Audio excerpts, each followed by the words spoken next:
तो दोस्तों स्वागत है आप सबको एक बार फिर से। हाईएस्ट एवर नेट प्रॉफिट और हाईएस्ट एवर सेल्स आने के बाद भी शेयर प्राइस मूव नहीं कर रहा है। ये दिक्कत चल रहा है शिगाची इंडस्ट्री के साथ। बट दोस्तों सबर के फल मीठा होता है, आपको इंतज़ार करना पड़ेगा। क्योंकि अगर बहुत ऊपर जाना है तो और बहुत बड़ी बिल्डिंग खड़ा करना होता है तो बेस भी मजबूत होना चाहिए। बहुत लोग शिगाची इंडस्ट्रीज़ में फंसे हैं। आईपीओ के समय में आईपीओ के दिन ही 3x रिटर्न देने वाले अब ये शेयर के बारे में कोई नहीं बता रहा है। स्टैंड एलोन में भी ये सबसे अच्छा नेट प्रॉफिट शो कर रहा है। अब इसका एक बहुत ही शानदार डिस्क्लोज़र आया है। हालांकि शिगाची इंडस्ट्रीज़ के बारे में मैंने कई वीडियो बनाया है और फंडामेंटल्स हर एक पॉइंट कवर किया है। अगर आप पुराना वीडियो देखेंगे तो आपको और भी कॉन्फिडेंट आएगा किस तरीके से मैं इस कंपनी में होल्ड कर रहा हूँ और भी कई लोग होल्ड कर रहे हैं। ये होल्ड करने के पीछे का जो कारण है मैंने वो डिटेल्स में बताया है कि कंपनी का जो 2023-24 का टारगेट है वो काफ़ी बड़ा है और उससे आपका शेयर प्राइस काफ़ी ऊपर जा सकता है। कंपनी ने जो आईपीओ लेके आया था उस समय में जो इन लोगों का मेन ऑब्जेक्टिव था अभी भी वो ऑब्जेक्टिव ठीक है। और इसका एक बहुत बड़ा डिस्क्लोज़र आते हैं और ये मॉनिटरिंग एजेंसी होता है जो बहुत बड़े बड़े बैंक करता है जिसके पास आईपीओ का पैसा जाते हैं। अब जब आईपीओ के लिए अप्लाई करते हैं तो वो पैसा कोई भी बैंक के साथ कनेक्टेड होते हैं, उनके अकाउंट में जाते हैं तो और वहाँ से पैसा लेकर ये लोग अपना डेवलपमेंट कर सकता है। तो हम यहाँ पे देख पा रहे हैं कोटक महिंद्रा बैंक के पास है ये और इन लोगों ने चेक कर रहा है जो आईपीओ में पैसा उठाया गया वो सही से इस्तेमाल हुआ कि नहीं और हो रहा है कि नहीं। ज़्यादा टाइम ना लेते हुए हम चलेंगे यहाँ पे जो कंपनी का मेन टारगेट था एक्सपेंशन का, क्या वो सही चल रहा है। वो हम जो लॉन्ग टर्म इन्वेस्टर है उन लोगों को देखना ज़रूरी हो जाता है। तो जो पॉइंट 1 है जो हम यहाँ पे देख सकते हैं जहाँ पे एक्सपेंशन की बात हो रहा है, जहाँ पे दिखा गया है ये क्वार्टर के पहले जो एक्सपेंशन था 11.77 वो ड्यूरिंग दिस क्वार्टर 3.55 इंक्रीज हुआ है और क्वार्टर के बाद 15.32 हुआ है। इसका मतलब जो यूटिलाइजेशन हो रहा था और यूटिलाइज करके जो रेवेन्यू बढ़ना था वो बढ़ चुका है। देखिए एक पॉइंट होता है जब आपका सेक्टर काम नहीं कर रहा है उस समय में वो सेक्टर का जो मार्केट लीडर है वो सर्वाइव कर सकता है और जब इसी सेक्टर की बात आता है जो सर्वाइव करता है वो सबसे तेज़ी के रफ्तार में वक्ता है। बट आप ये नहीं बोल सकते जो ऑपरेटर साहब है वो कहाँ से माल उठा रहा है और कब इनको ऊपर लेके जाएगा, क्योंकि जो रिटेल लोग हैं उनके पास बहुत ही कम कैपिटल होते हैं जिसके वजह से हम लोगों को स्टिक रहना पड़ता है। पेशेंसी टेस्ट करता है ऑपरेटर। हम लोगों को फंडामेंटल के ऊपर ज़्यादा ध्यान देनी चाहिए। तो अगर हम दूसरा पॉइंट भी देखेंगे यहाँ पे तो वहाँ पे भी हम देख सकते हैं अच्छे तरीके से ये लोग एक्सपेंशन कर रहा है। तो 2 पॉइंट मैंने आप लोगों को बताया था, कंपनी ने ग्रीन फील्ड एक्सपेंशन कर रहा है और ब्राउन फील्ड एक्सपेंशन कर रहा है। तो यहाँ पे कुछ लैंड भी इन लोगों ने परचेज़ किया है, वो भी इन लोगों ने शेयर किया है। और जो मैंने आप लोगों को बोला था जो प्रोडक्ट में हाईएस्ट एवर मार्जिन है उस प्रोडक्ट में काम कर रहा है, यूएस मार्केट को कैप्चर करने का कोशिश कर रहा है। तो इनके लिए इन लोगों को थोड़ा सा समय चाहिए। गवर्नमेंट के अप्रूवल की बात आता है तो यहाँ पे इसी पॉइंट को जो लास्ट में पॉइंट है वो आप देख सकते हैं। यहाँ पे गवर्नमेंट का अप्रूवल के लिए ये लोग वेट कर रहा है, फिर ये बैंक से और पैसा लेगा जो आईपीओ के जरिए है। अगर आप कंपनी का कैश देखेंगे तो अच्छा है, हालांकि ज़्यादा कैश कोई भी कंपनी के लिए अच्छा नहीं होता है क्योंकि वहाँ पे मैनिपुलेशन चल सकता है।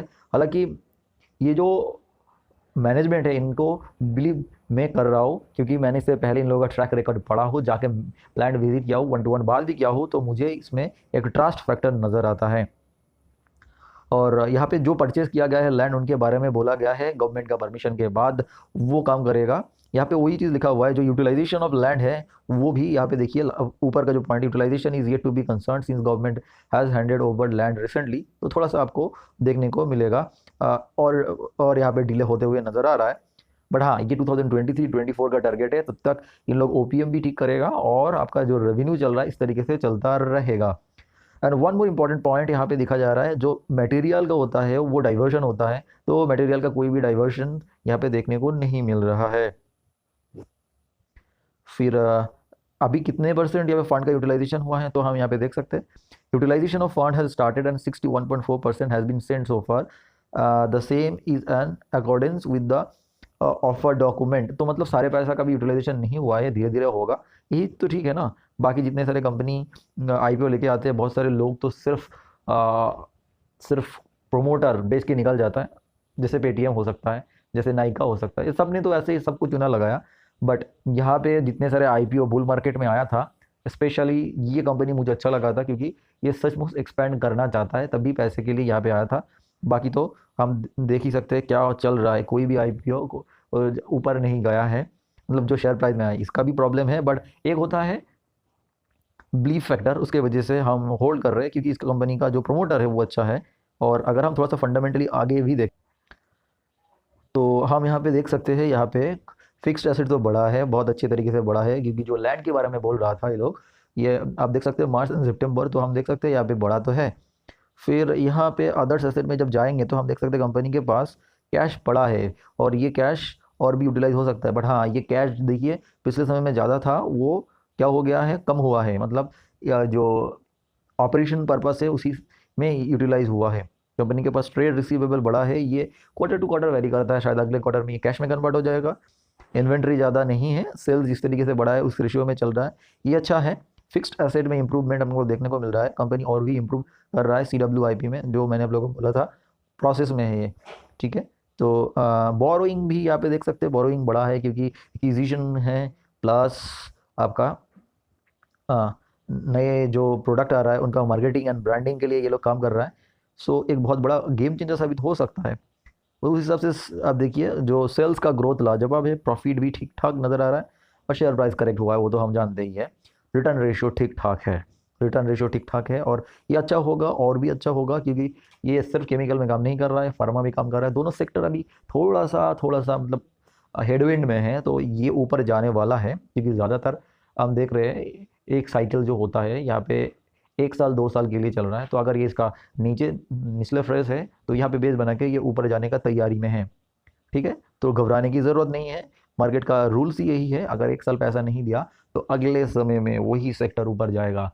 आप अगर इसका प्रूफ चाहिए तो आप PSU बैंक को भी देख सकते हैं, PSU सेक्टर भी ऊपर जा रहा है। इस तरीके से हमने दूसरे सारे फैक्टर में देख रहा था, IT भी एक समय में ऊपर गया था, केमिकल भी एक समय ऊपर गया था, उसके बाद उसका कंसोलिडेशन शुरू हुआ था, कंसोलिडेशन खत्म होने के बाद ही आएगा और हम यहाँ से मोटा पैसा कमा सकते हैं, ये फैक्टर है। इसके लिए सॉलिड बेस बनाने की ज़रूरत है। जो मैं सॉलिड बेस बनाने की बात कर रहा हूँ, तो अगर आप बहुत अच्छे से टेक्निकल जानते हैं तो आपको ये जान के खुशी होगा, ऐसे बहुत सारे चार्ट पैटर्न मैंने इससे पहले भी आपको दिखाया है, आगे भी दिखाऊंगा।